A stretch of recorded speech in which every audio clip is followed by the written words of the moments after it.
உப்பும் போட்டு நல்லா கழுவு.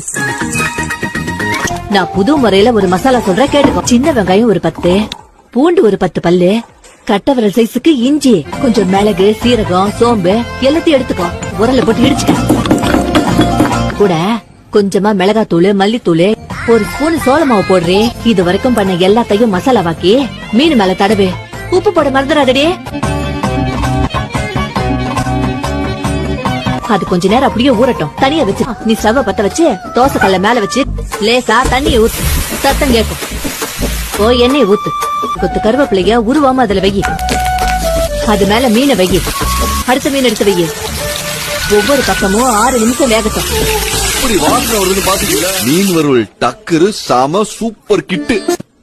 இந்த மாதிரி மீன் வறுவல் சாப்பிட்டதே இல்லைங்க. அவ்வளோ வாசனை, வீடே கமகமான மணத்துச்சு. அவ்வளோ நாங்க 1 கிலோ மீனுமே ஒரே நாள்ல களி பண்ணிட்டோம். அவ்வளோ டேஸ்ட்.